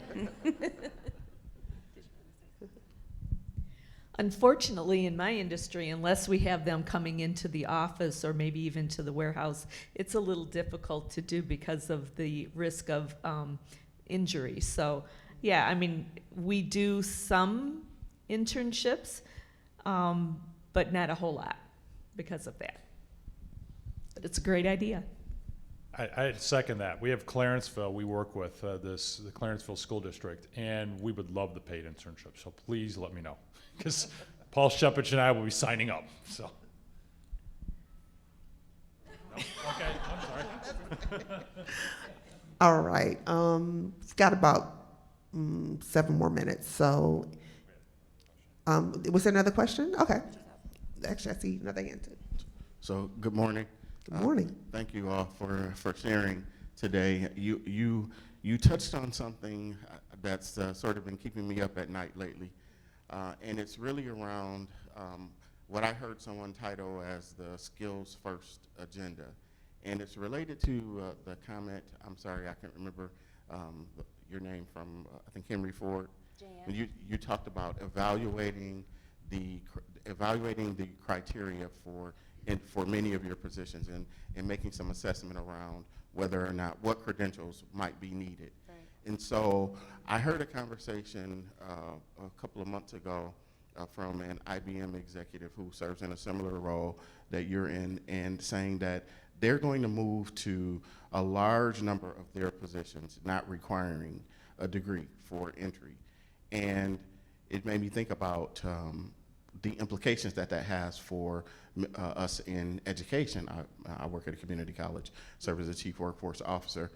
And so, but it also presents an opportunity because as you're making those adjustments, how do we do better at creating feedback loops? So you're sharing with us the positions that are where that's happening, so we think about how that impacts our training programs and our certificates and degrees. And then furthermore, those people that are coming in, how do we work more closely with you to then help those people upskill?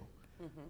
So, yeah, great question. So, for example, one of the positions that we did that with was the food service assistant. So those are your food service workers in the cafeterias and also preparing the trays for our patients, right? So we took away the requirement of the GED or high school diploma, but yet we found that our new employees coming in were having great difficulty with computing recipes on even numbers. So let's say a recipe for, you have it for 100 people, but what if we need it for 161, right? And so the recipes are getting mixed up because they couldn't compute it. So we partnered with another organization in which that organization assisted us with visual aids in the department on how to compute, and also a math class that they would go through upon hiring. So it's different ways that we can work with each other, with other institutions to meet the same goal. Of course, as I stated earlier, our effort was to widen our applicant pool, right? To get more individuals that can come in and work for us in whatever avenue we could, where we could train on the job. Those are the avenues that we are now taking. I will say, though, within the past couple of months, I've seen higher volume in our applicant pools than I've seen in the past 2 years. So I do see people now wanting to come back into the workforce.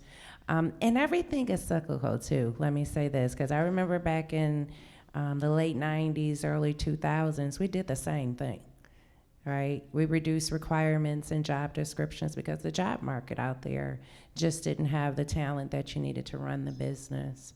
But always looking for partnerships, and there's always a way to leverage our relationships with our schools, all of the partners that we have, for sure. And I would just promote that the community colleges have the stackable certificates. So if you have your employee and you can push them to just a little bit, just to get a certificate, and then you keep promoting that, you're going to get a better employee in the long run.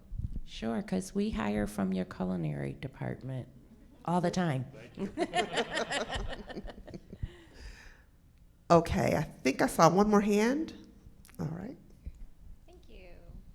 A lot of the data alignment that we see that compares a degree area or a certificate area to an occupational category is well aligned, especially at the associate degree level, apprenticeship certificates. But at the baccalaureate level, it's a little more complex. If you look at the crosswalks that exist, they say if you're a history major, the jobs you can get are one. You can be a post-secondary teacher. Right. And we know that that's not true because we know that anyone with a baccalaureate degree in history can do anything.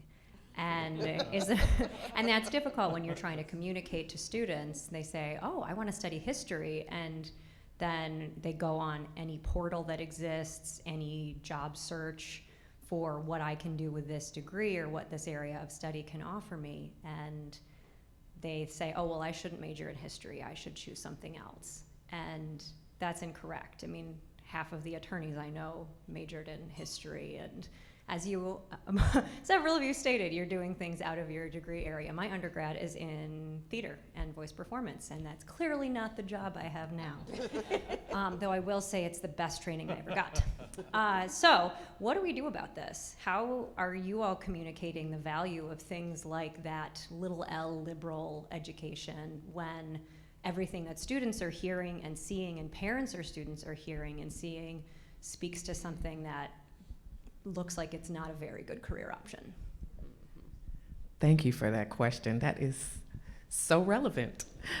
Given that we are dealing with a younger workforce that is quite a bit more savvy in terms of media and in terms of creativity as it's infused in what they decide that they want to do, whether or not it's gig economy or it's something more formal, like teaching in a classroom. I think that, the narrative that we have for, how we crosswalk different careers versus, what the actual degree is in needs to be changed. And I think that this is the generation and this is the workforce that can do it because they TikTok and they, they're Facebook Living and doing all of those other things that, those skill sets that you learn in a more formal environment, getting any kind of baccalaureate degree is going to give you when you get out in the workforce. And then talking about how you transfer those skills, in terms of what it is that makes those careers more interesting. I would say that you have a better chance of success in studying something that you are passionate about as opposed to something that is going to bore you to death. And so you have a better chance of a completing degree as well as seeking out other opportunities that might, be strengthened by the skills that you bring to them because of what you have learned.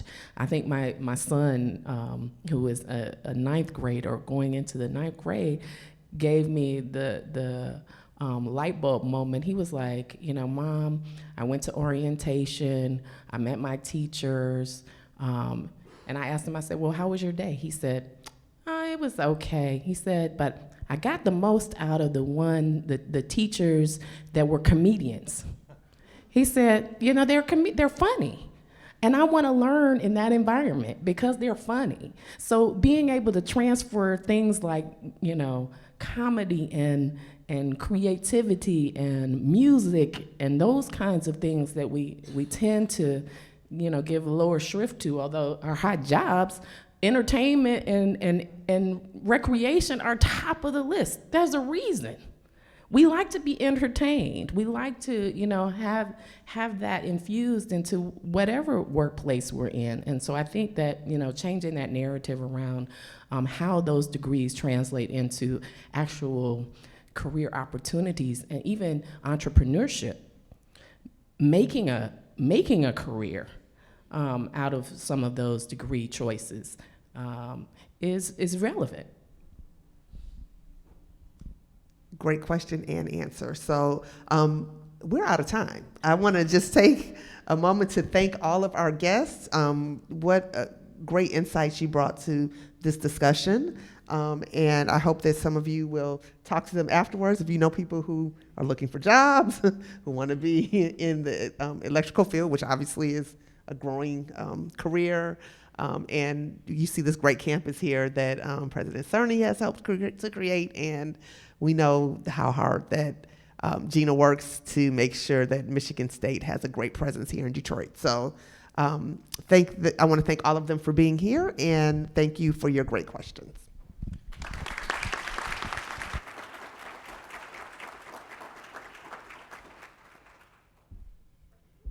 Just a few comments to wrap up.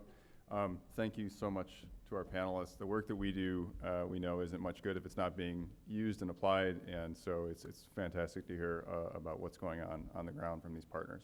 So thank you so much. Thank you to our Leo partners and Director Corbin for being here and sharing all the information about the great work that you're doing. Thank you to President Cerny and Schoolcraft for this great venue. It's been great to be here today. And I want to give one last shout out to my team, Kevin and Evan. You know, the work that they do is really hard, but they're so good at it. They make it seem simple and easy, and I just really appreciate everything you guys do.